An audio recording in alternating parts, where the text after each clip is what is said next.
and today instead of looking at a movie that just came out, I will be taking a look at a movie that I want to review. This is a movie that is a good M. Night Shyamalan movie, and is one of my favorite superhero movies, and is one of my favorite movies of all time. This is Unbreakable. The movie starts off in 1961, where a newborn child, Elijah, is born, and I always loved how the doctor reacted to seeing him born. He's like this, ma'am, did you adopt a child? Seriously, who says that? That's just plain funny. But apparently Elijah was born with a disease that apparently his skins can be very breakable. Zing. As shown in flashbacks, we find out that Elijah is a comic book fan and owns a comic book art studio. Yes, an art studio.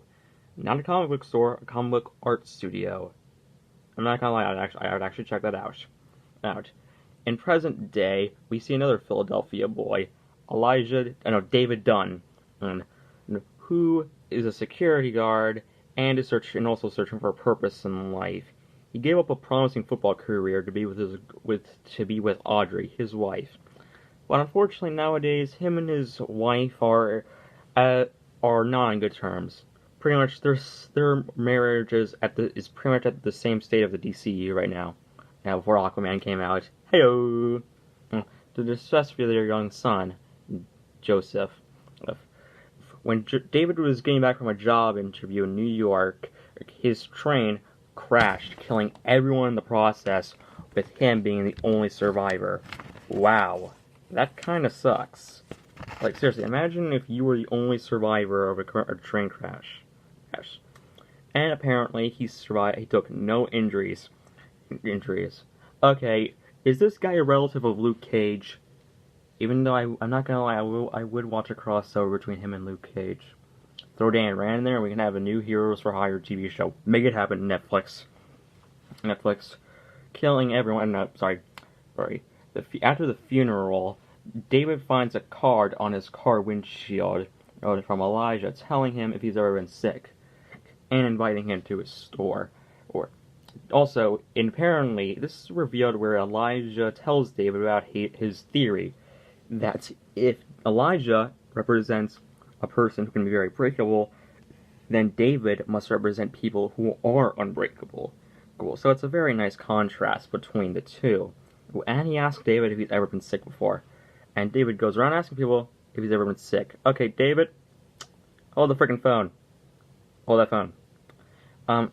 I'm no expert, I'm clearly not a doctor, but I'm pretty sure you would remember one time in your life being sick. Being sick is a part of life. I've been sick many times, and I remember it. Well, I don't remember the times I've been sick, but I know I've been sick before. But after lifting weights, David finds out that he can lift over 350 pounds, something he thought he could never do.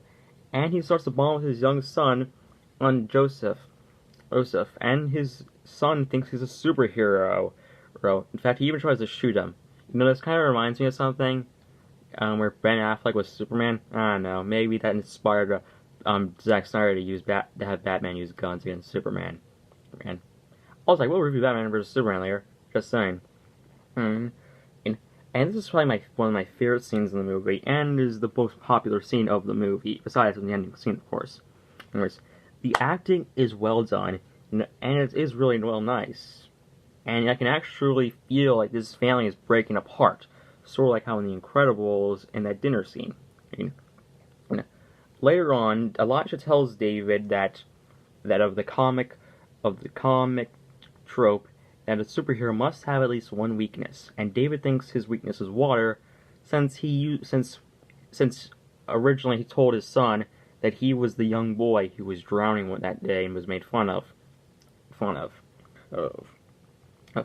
After some investigating of the train crash, David has a flashback to when the car crashed between him and Audrey. But he remembered having no injuries, and he was lying because Audrey didn't like the violence of the sport. Okay, Audrey, I have something to tell you, sweetheart. I know football can be dangerous sometimes. I have an older brother who plays it. But but here's the thing. If David can take no injuries, then he should have just been like, oh, hey, lady, I can take no injuries in football, so, maybe I should play football. Traffic drop something. Sorry about that, ladies and gentlemen. Technical difficulties. Please. David finds out that he has a form of ESP, where what he thought was a natural thing where he bumps into people and where he can, check people during security checks, is a form of ESP. So he can tell when a person done criminal acts. So he bumps into a lot of people and sees the criminal acts they did, so he can find one he can perform justice on. But unfortunately, he bumped into the wrong guy. He bumps into a man a perverted janitor who kidnapped a family hostage, killed a dad, and holds the children and wife hostage. Man, this is dark.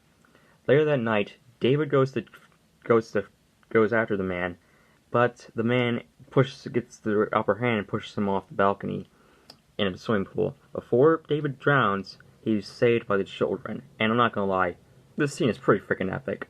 I love this moment. David then later strangles the man to death and is shown in the newspaper being a superhero to his son. That is really well done, in my opinion.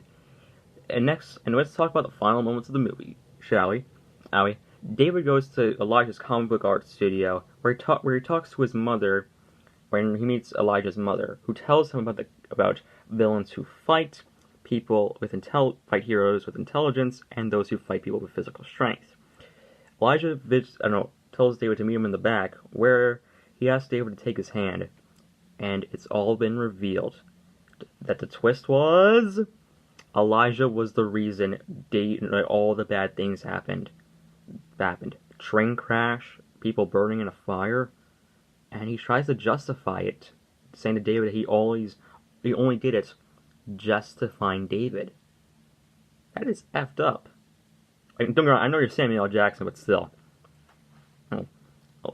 David walks away in horror and disgust, and then reports it to the police, and Elijah's put in the criminally insane, so he's going to be next to the Joker. I'm not going to lie, I would actually watch that, as long as it's not Jared Leto. Wait, why are there captions in this scene? Like, this is my only real problem with the movie. Why is this put in captions? This isn't based on a true story. This is a movie with a character who is unbreakable and has ESP. For God's sake. So that was Unbreakable. What I think of it? I freaking love it. I absolutely adore this movie. The best performances definitely go up from our two leads. That being Bruce Willis as David Dunn and Elijah, and Samuel L. Jackson as Elijah. They are so well done in this movie, and it's actually pretty cool. In fact, I'm pretty sure since Glass is coming out, I'm actually wondering if maybe Elijah is going to make his own supervillain team. Wait. Oh man, he's going to be the Nick Fury, the evil Nick Fury. That would be awesome. Make that happen, M. Night Shyamalan, ding dong. But still. Also, while this movie is very dark, there is this one scene that always gets me laughing, and this is a scene where Elijah's in a comic book store, and the clerk says, "Hey dude, you better not be jacking off to the Japanese comics." As a person who watches anime, that joke's funny. Do not question me. I do not masturbate. I do not. Also, another thing I like about this movie is the visual. Sorry about that. What I meant to say was, I love this scene, the moment where David goes to fight the janitor, because it is actually very well done. Think about it. At the start of the scene, we can clearly see David's face, but after he's pulled out of the water, we don't see his face for the rest of the scene. It shows us that David is becoming a superhero in that same scene. It's like how in Spider-Man Homecoming, when Peter is trapped under the rubble, no one is there to help him. So what does he do? He does it by himself, becoming Spider-Man. Right? Take that, Homecoming haters. Yeah, I'm looking at you, nostalgic Nick. I'm making my response later to you, son of a bitch.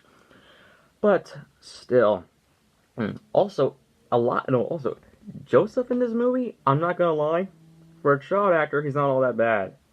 Like, seriously, this is actually one of the good child actors in a 2000 movie that came out in the early 2000s. I mean, don't get me wrong, there's some bad child actors nowadays, but still, for its time, they really have a decent child actor. He wasn't annoying at all. Audrey is an okay character, really. There's nothing really special about her. But also, another thing I do love about this movie is the main theme, that being finding a purpose. Think about it. Think about it. At the start of the movie, Elijah is trying to find someone who is the opposite of Elijah, who cannot be broken. Okay? And David himself is trying to find a meaning in his life. Like, it's a good contrast between the two.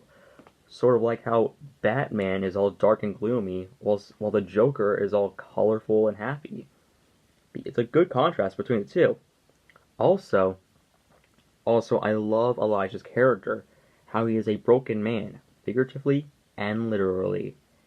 And that scene where his entire bones are just shattered is just painful to watch. Seriously, it's just hard. And it all tops off with the glass shattering as he hits the floor.